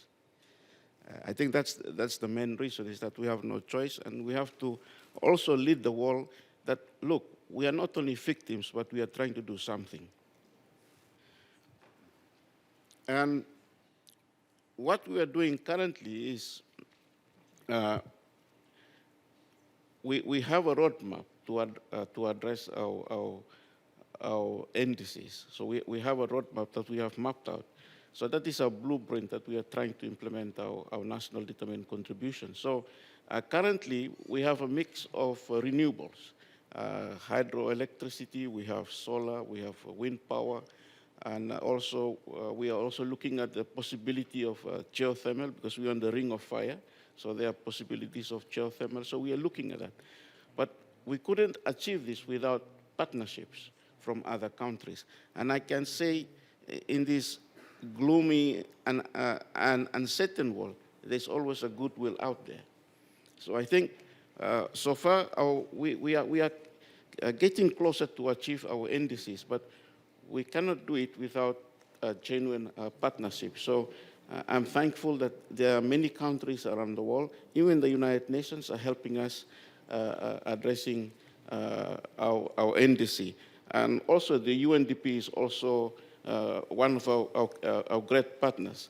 I think in terms of the swarm technology, there is a project in one of the islands that is currently being piloted, and if it is working, it will be scaled to other islands. So we are also grateful to the UN's support for this. Ambassador, thank you so much, and thank you also through you to the vision and the commitment of your people not to just be victims, because victims you are of a global phenomenon called climate change, but for also being the antithesis to that, which is namely to sit back and resign yourselves. And through the leadership of many small island nations, the world has actually become far more aware of what an existential threat actually means in climate change terms. Thank you to you, both leaders and representatives of countries who are champions on acting on climate change, Vanuatu and Sweden. Thank you, ambassadors, and we shall continue. Thank you. Thanks a lot. Much appreciated. Thank you, Ambassador. Thank you.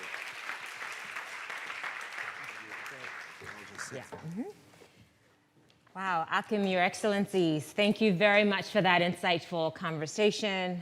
We could have gone on forever. I'm so thrilled that you're both here to speak with us today. In particular, it's been interesting to hear how your countries are taking bold steps to address climate change. You know, even when at times, and this is particularly true for small island nations like Vanuatu, the odds seem stacked against you.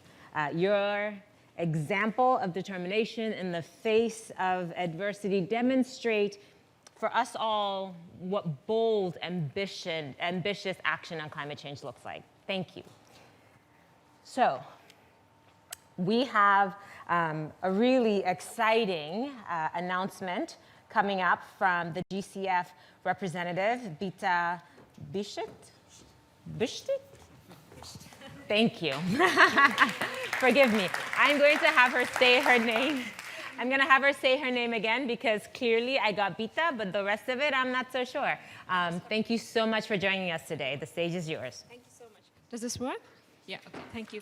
Thank you so much to UNDP, to UNFCCC for this event. For GCF, I think we are here for developing countries to raise and realize country and climate ambitions, ambition being the key word here for us all going forward. And in the context of the NDCs, we do see the NDCs as the bedrock for our collective efforts as we go from ambition to action.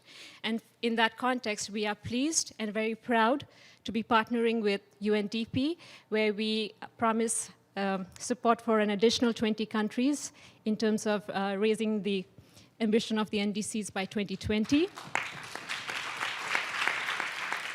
Thank you. And we will also make available technical assistance for another additional 20 countries, again, to raise the ambitions of the NDCs, and this relates to the NDC partnership. And so I think in the context of all these efforts, we are really here to support our partners to do what is best and to do it on time and to be really responding to the needs of countries. Having said that, I also want to thank member states and our partners, including Sweden, for the support to the replenishment, because the heart of the replenishment really is about working together with everyone to raise ambitions and empower action for GCF. Thank you.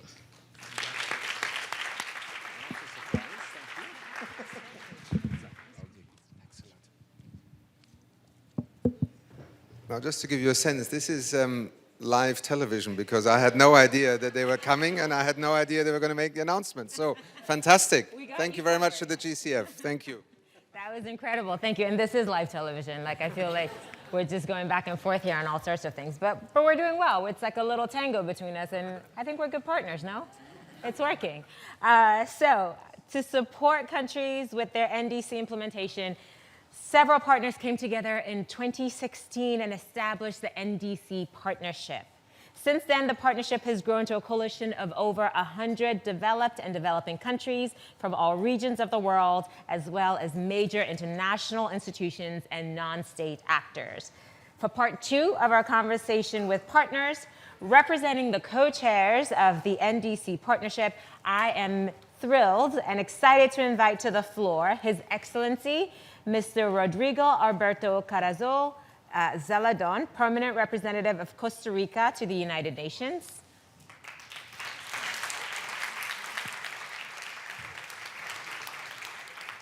And Her Excellency, Ms. Frederique de Man, Deputy Permanent Representative of the Netherlands to the United Nations.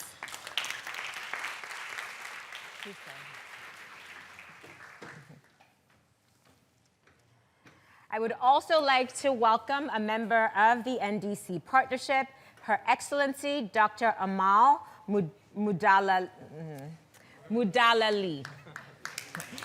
Permanent Representative of Lebanon to the United Nations. My sincere apologies, Your Excellency.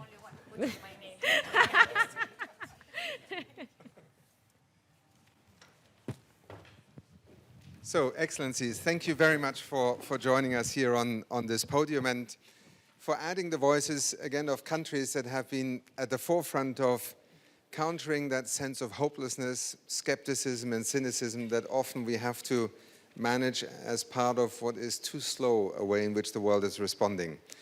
If I can perhaps start with you, Ambassador.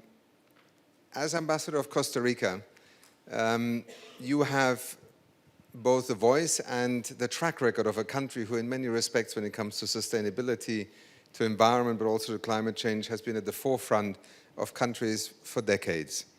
The intention of the Climate Action Engagement Package through this NDC partnership that brings a number of us together in support of countries, we want to raise ambition. Now, some people say, well, Costa Rica, it's much easier. It's a small country, and somehow solving the problem of decarbonization, of nature-based solutions and investments is going to be easier because you're smaller.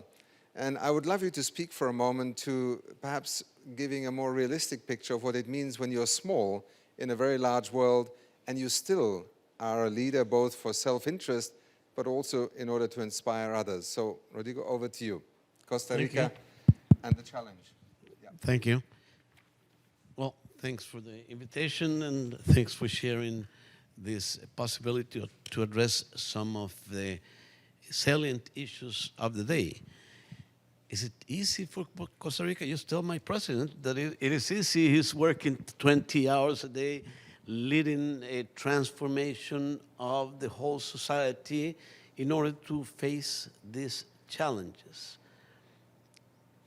We have the commitment, we have the enthusiasm. Yes, we have the track record of a country that 70 years ago, 71 years ago, decided to disband, to eliminate the armed forces as a permanent institution, and every country in the world said, what are you doing? That is not possible. Well, we believe, and the president has said, this is a moral imperative of the day to do away with fossil fuel usage in the country. And let's turn that society, which much depends on taxation from fossil fuels, from gasoline tax, from taxes on vehicles, turn it around and make it a fossil fuel-free economy. It takes vision, it takes decision, it takes lessons learned in multilateral environments such as the United Nations, as UNFCCC, and all these fora where we come to learn, to share, to work together with other countries. For us, co-chairing the NDC partnership this year with the Kingdom of Netherlands has been a great experience, a great learning lesson on how to work together. Yes, we go around the world, find best practices, find good leads, and tackle those problems, yes, with something that we are not short of, which is enthusiasm, commitment, and vision. Thank you, Rodrigo. I think we sometimes underestimate how these intangibles that economists really struggle to capture and energy planners can't turn into kilowatt hours actually underpin extraordinary transformations. Last week, we had to be part of a very sobering, let's say, balance sheet on a commitment called the New York Forest Declaration. And basically, the bottom line is, as a world community, we have failed in actually reversing deforestation, which is, to me, remarkable, because it's one of the simplest things that we could actually do together.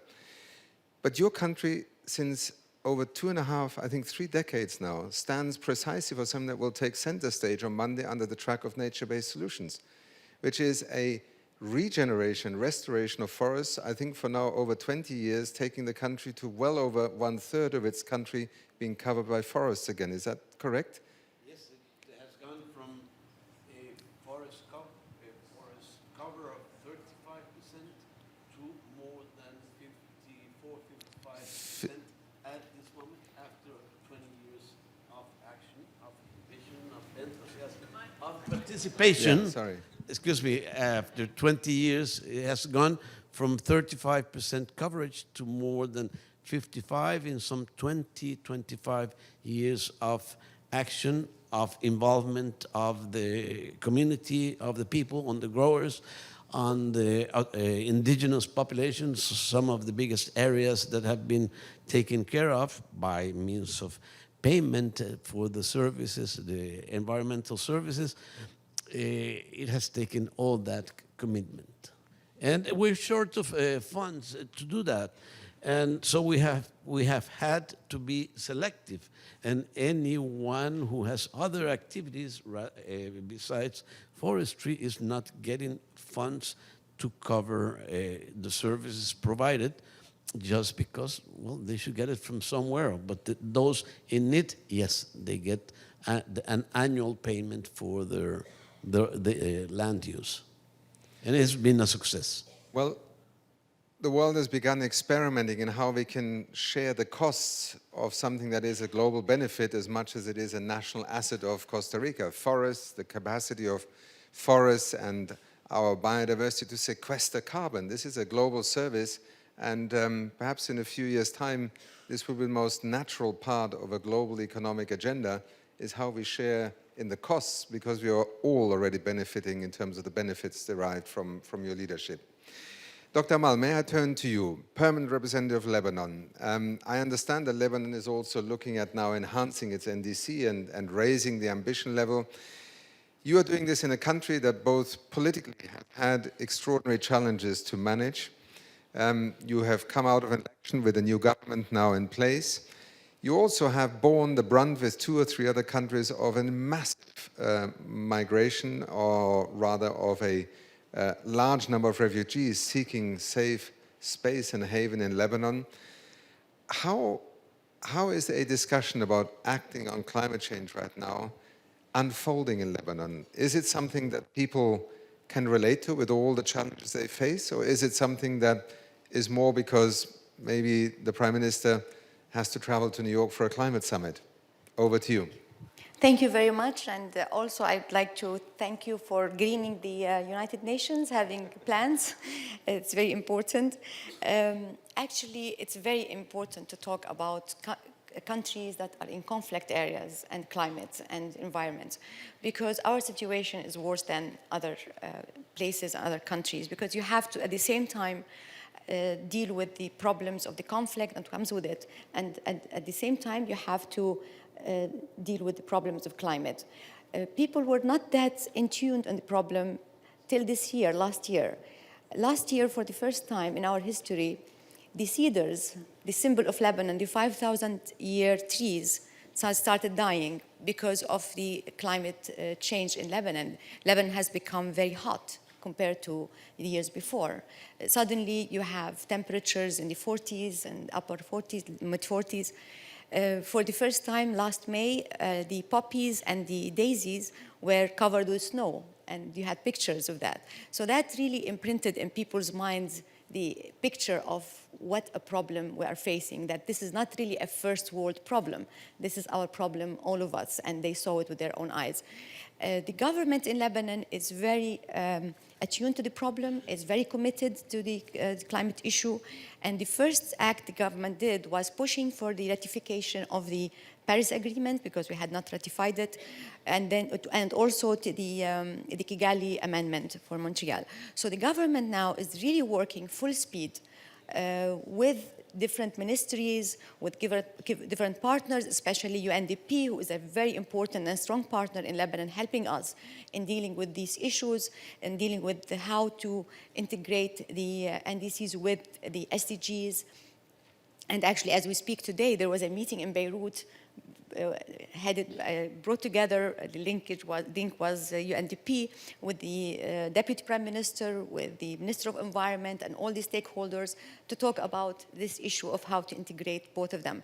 So the government has a whole approach, a holistic approach to the problem. All the SDGs with the climate, it's all together, not SDG 13 or 7 or 3. They're all together. They understand how integrated and how interconnected the problem is. So they're trying to solve the problem from all aspects. The other problem that's related to it is, as you mentioned, Excellency, is the problem of the refugees, because Lebanon, in addition to its conflict periods, we have now almost 1.3 million refugees, Syrian refugees. So what they're trying to do is trying to work with the help also of United Nations agencies and UNDP, trying to work with the host communities to greening the host communities, trying to help them in the efforts to work on renewable energy, on environmental issues, all kinds of issues that will really make life easier for the host communities and will directly make it easier for the refugees, because you don't want to have the tension also between them. And I know of some agencies that are working with refugee communities also on environmental issues. So it's very important for us, and the support of the UN has been really irreplaceable. It's amazing how they're helping people. So this is what people are trying to do. They're trying to have governmental work, but also they're trying to work with the NGOs and the civil society and everybody to try to work on this. The IFC, for instance, is helping us, helping banks to give loans to businesses that do green projects. So there are lots of people are working on this, And there's a commitment from the government to complete this process till the end, and I hope this will succeed. Thank you. Thank you, Dr. Amal. And thank you also for making this link that sometimes in our United Nations becomes very segmented. One moment we're dealing with refugees, the next moment we're dealing with a drought, the next moment we're dealing with renewable energy. I saw with my own eyes in Lebanon what it means to host so many refugees in your community. I mean, there are schools that now function 24 hours in 3 shifts, medical centers that do not have enough capacity to just provide basic medical services, which is one reason why UNDP also is very actively engaged in investing in host communities. And the example you gave just now is, to me, extremely important to the logic of a joined-up effort. When we are helping refugees, we can also help host communities. When we're helping host communities, we can also invest in their ability to address their carbon footprint, access to cleaner energy, maybe better services. This is part of trying to make both the imperative of acting on climate change, the disaster of a conflict and a war that leads to so many people having to flee, into an opportunity where maybe the generosity of the Lebanese people one day will also be rewarded when they can say, well, it was an incredible sacrifice, but actually we also did something for our own people to move forward. So again, thank you both for being here and for that extraordinary generosity. Ms. Frederike de Man, Deputy Permanent Representative of the Netherlands, you in a sense have a sort of wonderful task in representing a country that on climate change, on renewable energy, on working with the challenges of environmental management, and also in working with the Climate Action Engagement Package, is very often one of the pioneer countries that steps up, including with helping to establish the NDC partnership, also on putting greater attention on the issue of adaptation right now. And when you look at what has enabled the Netherlands to have that support in the population, but also the ingenuity in its private sector and its economy to support this, what would you say is a message that should give other leaders courage that this is actually not some unattainable consensus in a country, but actually it becomes very real and has driven Netherlands' own development in over many years, and its engagement also in the United Nations, for which we are very grateful. Thank you for letting me explain a little bit the Dutch example, and the Netherlands is also an extremely small country, but as has been explained, that doesn't necessarily mean that it's easy to come up with solutions. And I think one of the things that was mentioned, issues was mentioned earlier already, was the issue of societal ownership, not national ownership. I think societal ownership is a much more inclusive approach. And what we are in the Netherlands extremely proud of is that we have been able to achieve recently a national climate agreement. That was not an easy process to achieve this. It's the product of a long time and of consultation and trying to aim at broad national ownership. So discussions with all the stakeholders, unions, NGOs, civil society, businesses.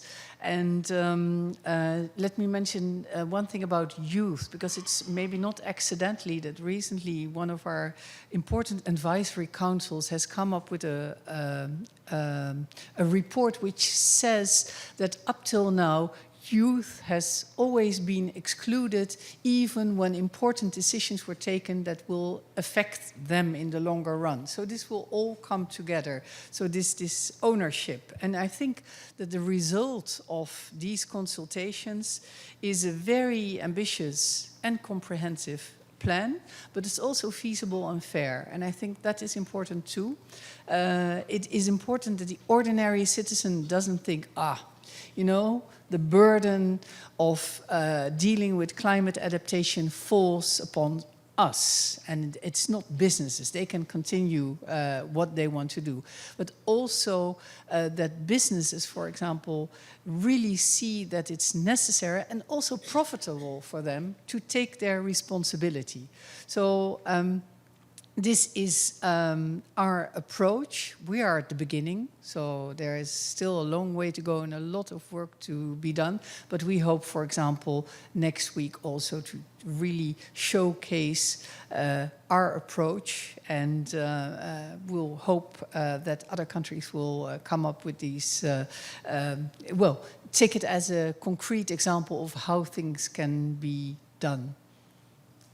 Thank you so much, and thank you also for shining a light on this societal dimension. You know, it's often the ambivalence or ambiguity we have in the United Nations when we talk about we the people. Some think we the peoples are only the governments, others think we the peoples are everybody but the government. And then there's the private sector that often says if only there wasn't government, then everything would happen faster.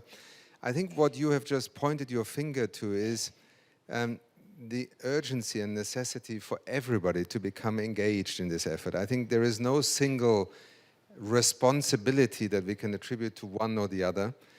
But I would like to just, and because of time, perhaps if we can do it 1 minute each. Some of the people, again, and I asked this question also of you know, our ambassadors from Sweden and Vanuatu, will be outside this hall next week. They will look here and they will probably look in vain for some amazing breakthrough. In fact, they think we are part of the problem, not part of the solution. And I say that with all frankness because I think they have every right to ask that question. Can you in 1 minute just perhaps share, what would you say to a 15-year-old who next week on Saturday goes home and says, do I just give up, or it's what just happened here, something I should at least have hope about? Dr. Amal, can I start with you? Yes, sure. Just the microphone. Thank you. Thank you very much.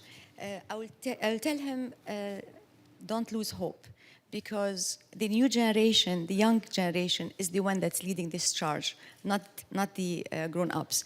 And that's why there is hope. The Greta Thunbergs of the world that are all out there, and I know it from even my nephews and nieces.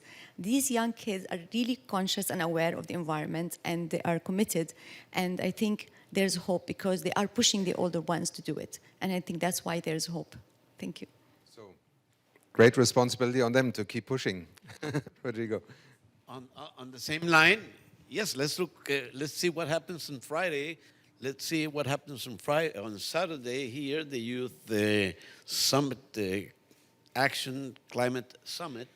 Let's see what the demands, and let's see what the space we at the United Nations and we at the national governments open to the people who also not only are the ones who are going to live through this mess, through these problems, but also I'm sure that it is them who have the solutions, much clearer than what we do.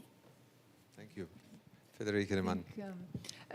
The ambition of the Secretary General for next week is extremely ambitious. You know, it's a transformative ambition, and also he wants to show this sense of urgency. And let me quote Greta once again. I saw her saying something on Twitter, and she said, we need to panic. And panic doesn't mean that we have to wave our arms and we have to start shouting, but we have to get out of our comfort zone. And I think it will be possible next week that the leaders, and I'm not only talking about nations, but all the others, that we will show that we are really, we don't want to remain in our comfort zone. And I hope that will set a convincing example. Thank you. Great message. Dr. Amal, I know you had another thought, so hopefully it is the spark to the street. I just wanted this story because it's really an interesting story. I knew Mr. Charles Ashey, who used to be the head of the Jet Propulsion Lab that put Curiosity on Mars. And one day I was talking to him and I said, explain to me this climate issue. It was like 10 years ago. And he said, it's like lots of people sitting in the same car and all the windows are closed, and they are all smoking. That's what it is. I hope next week these people will not get out of this building before they commit, they will stop smoking, or that countries will stop smoking. The emissions, I mean. The carbon challenge of next week. Very powerful image, Dr. Amal, and one that I think will stick with many. thank you to all three of you, the Netherlands, Costa Rica, Lebanon, for being here and sharing a moment in which we as UNDP also wanted to sit with you as our member states and say, we are getting out of the comfort zone. We want to step out of the comfort zone. And this morning, what we've tried to do in your presence, with your support, and often with your inspiration, is to do precisely that. So thank you for joining us for this. Thank you, and back to Tolo. Thank you. Thank you so much, Dr. Great example. Thank you, Rodrigo. Muchas gracias. Thanks a lot. Over to you. I stay? Right. I like having you here. You're not allowed to leave. Your Excellencies, Achim, that was a very informative conversation. Thank you so much for that. And of course, for making the time to be here today. We are so honored to have you. I don't know about you, but I found it particularly interesting to hear how partners are coming together from developed and developing nations, determined to drive ambition and action on climate change, determined to drive ambition on the NDCs. It's the concerted efforts, it's through concerted efforts like this that we can meet the need, that we can so urgently accelerate our ambition to achieve the implementation of the Paris Agreement. Now, we are coming to our final portion of this discussion. You all have been absolutely incredible. This has been an amazing conversation, and I'm particularly excited about this last piece of our conversation here today, which was going to focus on mobilization. My absolute favorite African proverb says, "Until the lion learns to write, all the stories will glorify the hunter." And to me, what that says is you have to reach the people that are directly affected. You have to have people that are in the heart of this be arbiters of their own fate.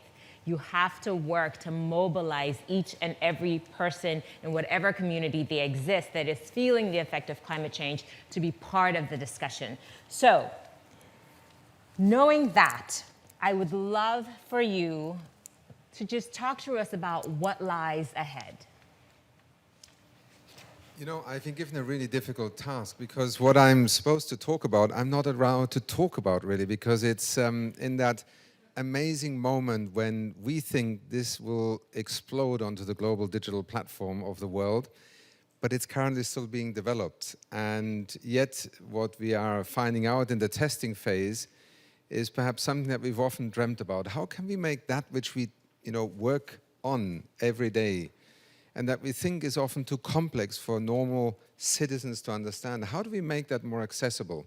And we chose deliberately to embrace this digital future also for UNDP. And so we did reach out to the gaming world and said, are you willing to try something that we all have failed so far, which is to turn the climate change challenge into something that actually becomes exciting to work on together. And Mission 1.5, as it is called, is a new game that is being developed right now and will be released sometime in October or November. It'll probably not quite match the great telecommunications launches that hire whole stadia, but in our world, it may just be that moment when we are able to connect this sort of substantive discussion about what needs to happen to somebody with their smartphone saying, actually, I can contribute to this. I'm beginning to understand this. And just a few weeks ago, we launched a wonderful partnership with Samsung to upload an app on the SDGs on all the new Galaxy phones that are coming out. It's just a way of bringing these issues closer to where people today are thinking, acting, deciding, informing themselves. So, I haven't seen Mission 1.5 yet. I just see the eyes light up of my colleagues when they talk about it. And all I can say to you is, I hope it is going to be as amazing as it sounds, but certainly what it says is, look, UNDP, the Development Programme of the United Nations, in concert with our sister agencies, we need to make people feel more in charge. This is part of what is frustrating them also. And in order to be more actively engaged, we need to make it easier for them to become involved. So this is what Mission 1.5 is all about. And get your upgrades, or if you have an old cell phone and you won't be able to operate on the platforms that we are launching, you'll be really frustrated. So good luck to us and good luck to Mission 1.5. And I think we have a little Yes, we preview. do. We have a video, so please.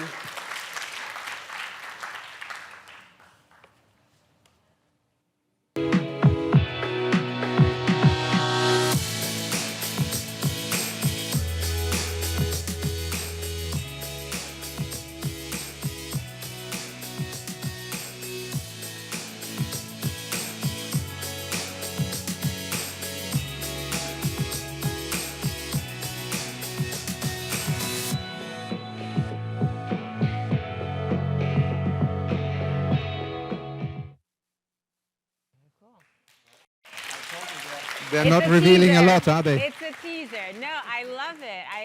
It's like they're walking in the footsteps of Apple. It's a nice little teaser. Be on the lookout. It is coming, and it is actually quite fantastic. So.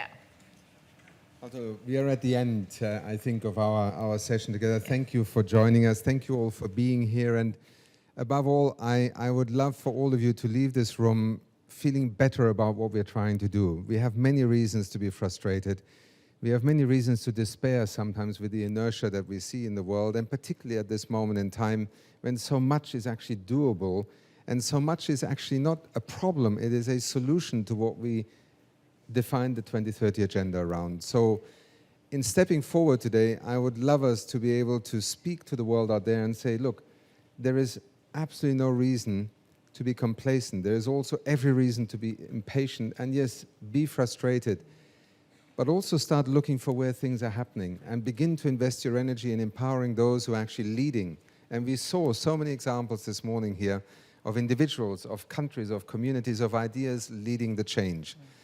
The balance sheet on the Paris Agreement right now looks depressing. Let's be honest. We are not, as the Secretary General, winning this game, nor the race against time.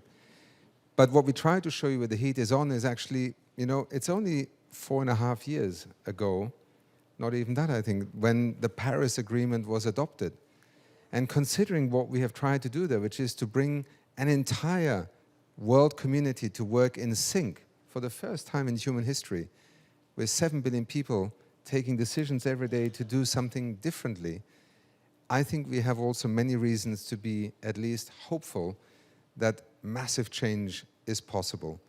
What I also wanted to do is not lead an organization that is part of what history one day will say they simply sat back and watched for others to do something about it. So our ambition, acceleration, mobilization, our UNDP Climate Promise this morning is not going to change the world overnight, but it's making us part of the group of people, each one of my staff members, each one of our partners we work with, and also those who support us, part of the group that at least can look in the mirror in the morning and say, we tried everything we could do. In that spirit, let's make next week something that the world can be proud of. Thank you for being here. Congratulations. Well done.